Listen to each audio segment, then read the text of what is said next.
क्योंकि तो इस वक्त हिंदू पूरी दुनिया में राज कर रहे हैं। बड़ी बड़ी कंपनीज के सीईओ इस वक्त हिंदू हैं, चाहे वो गूगल हो, चाहे वो यूट्यूब हो, चाहे वो कोई भी दुनिया का बड़ा इदारा हो। तो हिंदू इस वक्त दुनिया में डोमिनेटिंग क्यों है एज कम्पेयर टू, अगर हम मुस्लिम्स बात करें तो मुस्लिम्स इतना सामने नहीं आ रहे, क्या वजह? दोस्तों, अमेरिका के अंदर एक प्रो इंडियन जो एक पॉलिटिकल क्लास है वो सामने आ रही है। इससे बड़ी बदकिस्मती क्या होगी कि क्रिश्चियन मजहब के लोग जाके हिंदू के मंदिर में जाके वहाँ का प्रेसिडेंट का बेटा वहाँ पे जाके माथा टेकने पे मजबूर हो गए। इंडियंस कितनी काबिलियत के हामिल हैं, उनकी तालीम, उनकी डीलिंग, उनका लेन देन, उनका वे ऑफ टॉकिंग, बात करना, चलना, पढ़ना, तालीम, हर लिहाज से इंडिया पाकिस्तान से बहुत आगे है।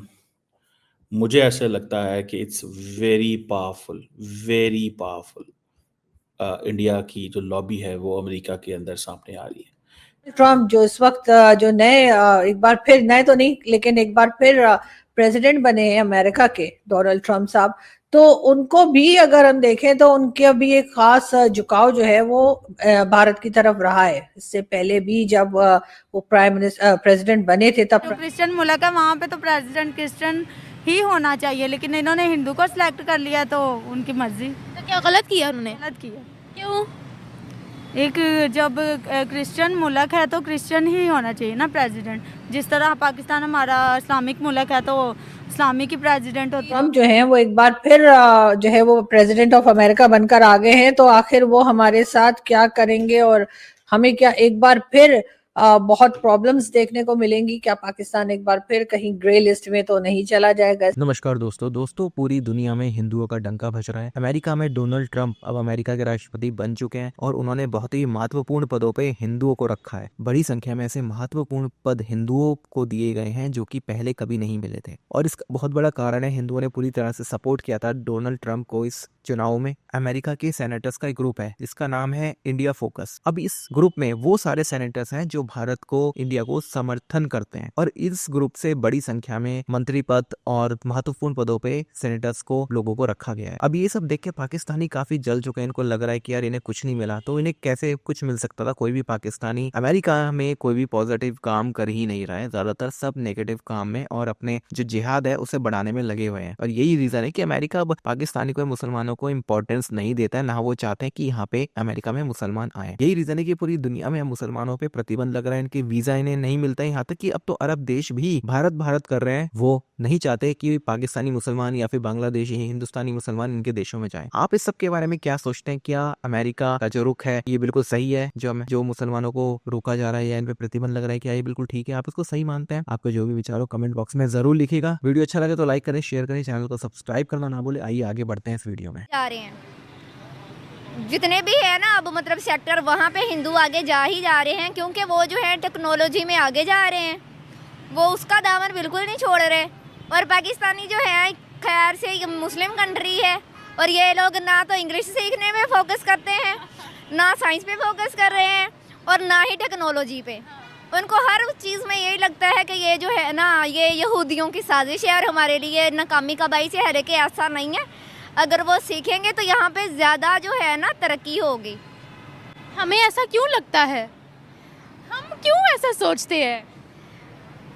ये मैं समझती हूँ कि ये जो है ना मजहबी उलमा जो हैं, ये बिल्कुल ये काम खराब कर रहे हैं। लेकिन जो बहुत बड़े स्कॉलर हैं ना, वो इस तरह की सोच नहीं रखते। जैसे आप जाकिर नाइक को ले लें, वो भी ऐसी ही सोच रखते हैं। वो सोच रखते हैं, लेकिन आप ये देखें, वो जो है 3 पीस कैरी करते हैं, और वो जो है बहुत ज़्यादा जो है मतलब कि टेक्नोलॉजी में अभी आगे हैं, उनको ये उनका यूज़ पता है। वो बिल्कुल ऐसे में इलोन मस्क को एक जेब में।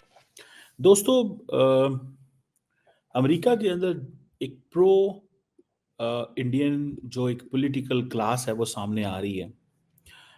हमने इसके ऊपर डिस्कशन की है कि Mike Waltz as an NSA nominee, India caucus के member, Marco Rubio secretary of state के नॉमिनी, वेरी प्रो इंडिया।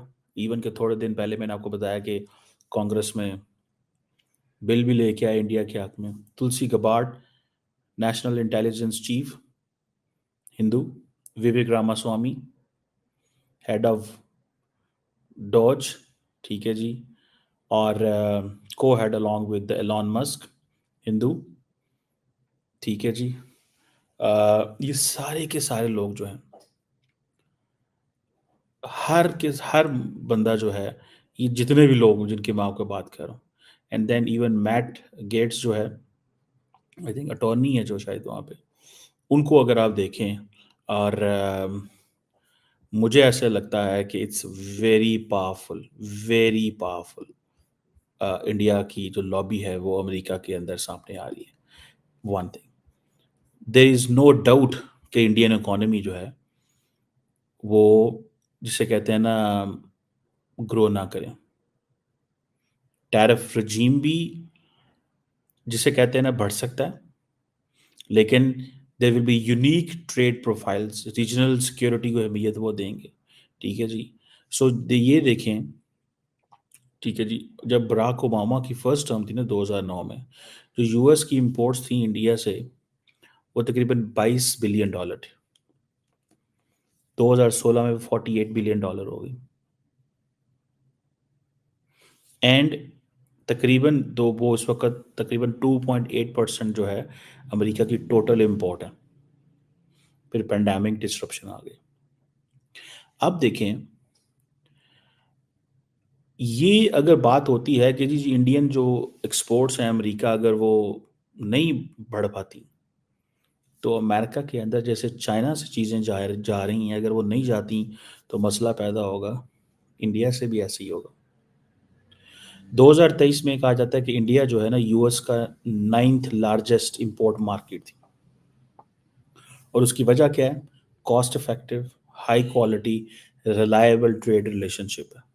ये आप देखिएगा इस चीज़ को, cost effective, high quality, reliable trade. ठीक है जी।